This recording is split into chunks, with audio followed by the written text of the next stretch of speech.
Magandang araw! Ako si Ma'am Marlene, ang makakasama niyong mag-aral sa ikatlong module na pinamagatang ang mapanagutang paggamit ng kalayaan. Bago tayo magsimula, maaari bang ang inyong mga mata at tenga ay ituon lamang sa aking tatalakayin? Upang ang inyong mga matututunan ay tumimo hindi lamang sa inyong isipan, kundi lalo't sa inyong mga puso. Narinig mo na ba ang mga katagang ito? Galit ako sa kaibigan ko, inaasar niya ako. Yan tuloy, sira na ang araw ko dahil sa kanya. O di kaya naman ay ito? Ay, napaka-boring naman sa klase. Wala akong natutunan sa aralin dahil sa aming guro. Ikaw, nabanggit mo na ba ang ganyang mga kataga? Tama kaya ang mga katuwirang nabanggit? Madalas, kapag hindi maayos ang sitwasyon ng isang tao, ay karaniwang ang kanyang kapwa ang kanyang binibigay na dahilan. Tama kaya na itali at idepende ang ating kilos sa ating kapwa? Para bang ibinibigay mo ang remote control ng iyong buhay sa ibang tao na nagsasabi, "O ito, palitan mo ang aking damdamin at kilos kung kailan mo gusto." Naaalala mo pa ba ang paliwanag noong ikaw ay nasa ikapitong baitang? Na ang tao ay may taglay na kalayaan mula sa kanyang kapanganakan. Ayon nga kay Santo Tomas de Aquino, ang kalayaan ay ang katangian ng kilos-loob na itakda ng tao ang kanyang maaaring hantungan at itakda ang paraan upang makamit ito. Ang tao ang may hawak ng remote control kapag siya ay nanonood ng telebisyon. Pinipili niya ang estasyon, ang nais niyang panoorin at kung anuman ang kanyang nais gawin sa kanyang pinapanood. Katulad ng paghawak natin sa ating buhay, ay ang paraan kung paano nga ba natin mauunawaan ang isang sitwasyon at kung paano tayo kikilos sa mga bagay sa ating paligid. Tayo ang may kontrol sa ating pinipiling desisyon dahil tayo ang may kamalayan. Ngunit hindi sakop ng ating kalayaan ang resulta o kahihinatnan ng ating piniling kilos.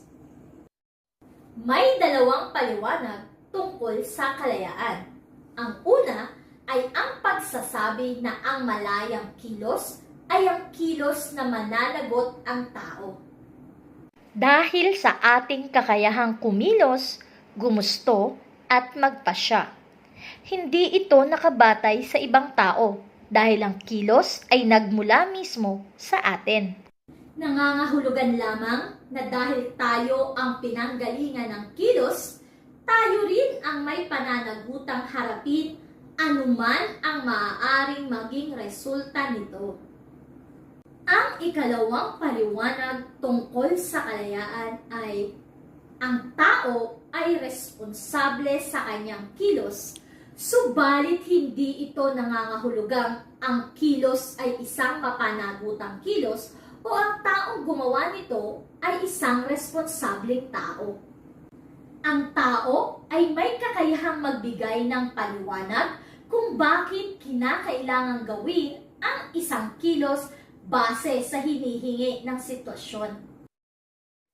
Lagi mong tandaan, malaya kang piliin ang anumang ninanais mong gawin o sabihin pero hindi ka malayang pumili ng maaaring maging kahihinatnan nito. Kaya naman, pakatandaan natin na ang kalayaan ay may kaakibat o kakambal na responsibilidad. Ayon kay Lipio, ang tunay na kalayaan ng tao ay hindi hiwalay sa sambayanan, kundi dapat ay kabahagi ang kapwa sa isang sambayanan. Ginagamit dapat ang kalayaan sa ating pakikipagkapwa-tao sa pamamagitan ng pagmamahal at paglilingkod sa ating sambayanan. Dito pumapasok ang dalawang aspekto ng kalayaan. Una, ang kalayaan mula sa o freedom from At ang ikalawa naman ay kalayaan para sa o freedom for. Umpisahan natin sa unang aspekto. Una ay ang kalayaan mula sa o freedom from. Karaniwang binibigyang katuturan ang kalayaan bilang kawalan ng hadlang sa labas ng tao sa pagkamit ng kanyang ninanais. Sa ganitong pag-unawa ng kalayaan, masasabing malaya ang tao kapag walang nakakahadlang sa kanya upang kumilos o gumawa ng mga bagay-bagay.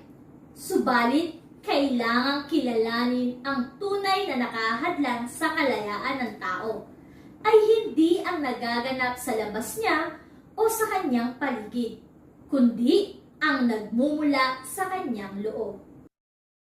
Ang nagaganap sa labas ng kanyang sarili ay pangyayaring wala siyang kontrol at wala siyang kalayaan upang pigilin ito. Samantalang ang nagaganap naman sa loob ng tao ay kaya niyang pigilin at pamahalaan upang maging ganap siyang malaya. Sa inyong palagay, ano kaya ang nakakahadlang sa kalayaan mula sa loob ng tao? Tama! Ito ay ang mga negatibong katangian at pag-uugaling pinapairan ng tao, kaya't kahit mayroon siyang kilos loob, pumipigil ito sa kanya sa pagkamit at paggamit ng tunay na diwa ng kalayaan. Kailangang maging malaya ang tao mula sa makasariling interes, pagmamataas, katamaran, kapritso at iba pang mga magiging hadlang upang magawa niya ang ikalawang aspekto ng kalayaan. Ang ikalawa namang aspekto ng kalayaan ay ang kalayaan para sa o freedom for. Ang tunay na kalayaan ayon kay Johan ay ang makita ang kanyang kapwa at mailagay siyang una bago ang sarili. Kung malaya ang tao mula sa pagiging makasarili at maiiwasang gawing sentro ng kanyang buhay ay ang kanyang sarili lamang, magkakaroon ng puwang ang kanyang kapwa sa buhay niya. Gagamitin niya ang kanyang kalayaan para tumugon sa hinihinging sitwasyon at pagkakataon. Sa makatwid, kailangang maging malaya ng tao mula sa mga pansariling hadlang upang maging malaya siya para sa pagtugon sa pangangailangan ng kanyang kapwa. At ito ay ang magmahal at maglingkod ng walang hinihintay na kapalit. Ikaw, handa ka na bang ipakita ang tunay na kalayaan sa iyong kapwa? Maraming salamat sa inyong pakikinig at sana ay mayroon kayong natutunan. Ako si Ma'am Arlene, ang inyong guro sa edukasyon sa pagpapakatao 10.